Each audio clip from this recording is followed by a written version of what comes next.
everybody, welcome back. I am so excited that I am now recording in my new space that I was talking about last week.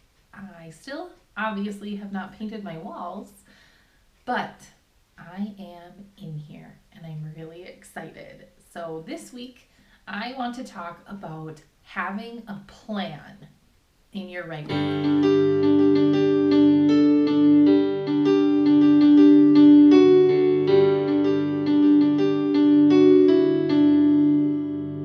So when I talk about having a plan, I'm not necessarily talking about plotting, which is creating a very specific outline of your actual writing. I'm talking about having a plan of action in place to help you stay on track with whatever your goals are. Breaking down the steps of your project into manageable, objective, measurable chunks.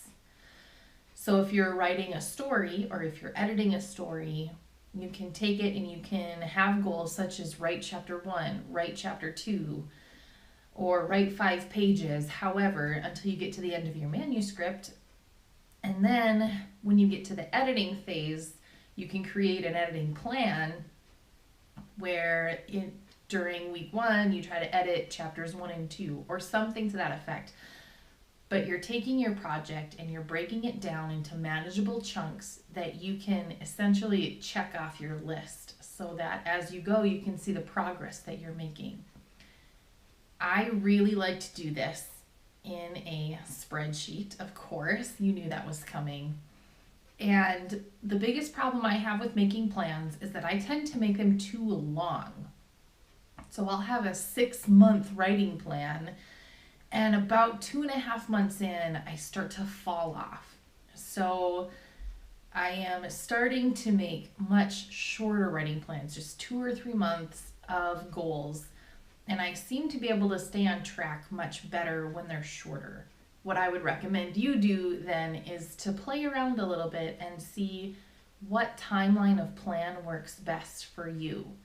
Maybe you do work really well with a 6-month plan. Maybe you're a super planner and you need overall plans, like a yearly goal, and then you break it down into monthly things, and then you even break those down further. If that's you, go crazy. I think that's awesome. I am not that kind of person, but I have a friend who is, and I think it's great that she's really able to visualize what she's doing and to keep everything going the same direction because she's working toward that really big ultimate goal, but breaking it down into steps that she can swallow. Make sure that your plan doesn't only include the creation of your craft, but whatever research might need to happen also. Because I tend to write fantasy stories, I don't need to do a whole lot of research beforehand because I am making it up as I go along.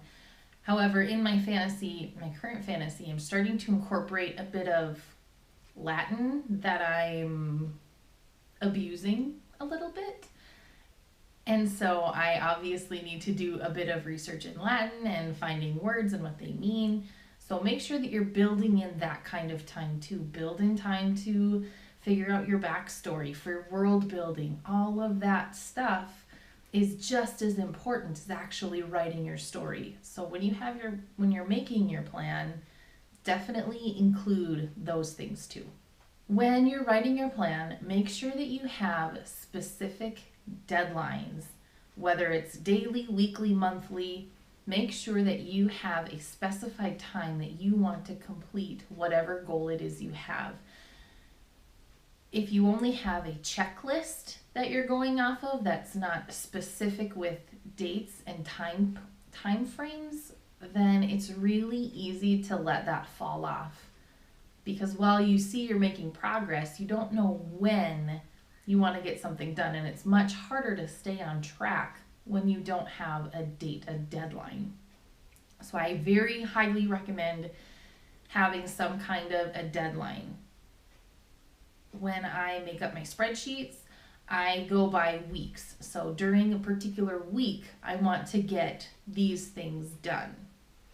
And that can make my spreadsheet look pretty complicated because I have a date column, I have a blog column, I have a vlog column, I have a I have a beta reader column, I have writing column, I have an editing, all of these things I have in my spreadsheet, but it helps me to visualize all of my writing elements, and it keeps them all in one spot so that I don't neglect one over any others.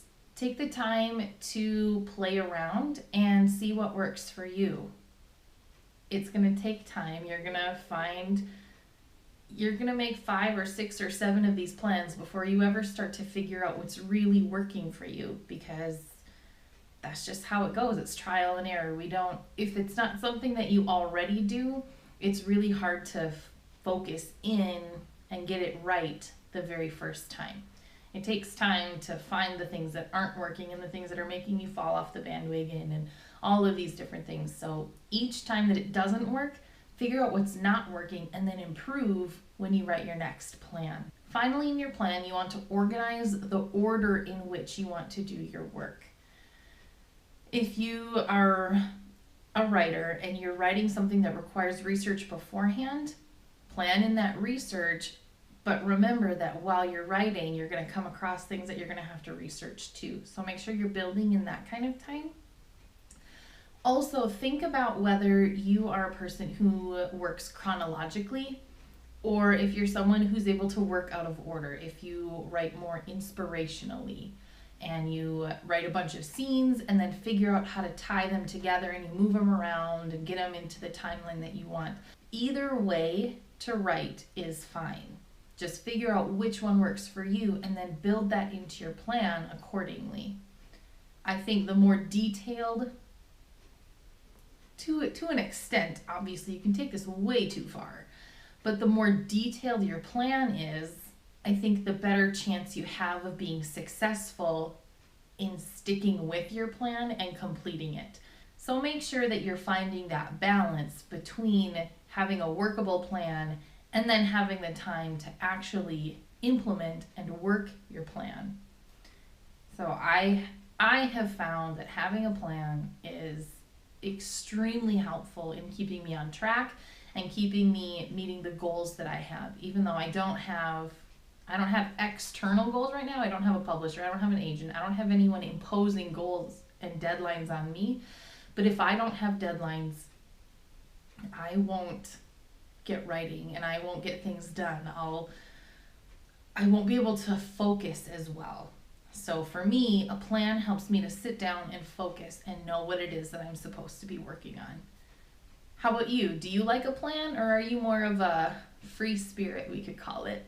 I'd love to hear about it. Talk to me in the comments. You can also find me on Facebook and Instagram. I'd love to keep talking about having a plan and what is your plan and what does it look like for you. I post new videos every Tuesday. I have blogs on Wednesday. I'll be talking a little bit more tomorrow about planning and going into a bit more detail of how I organize my plans.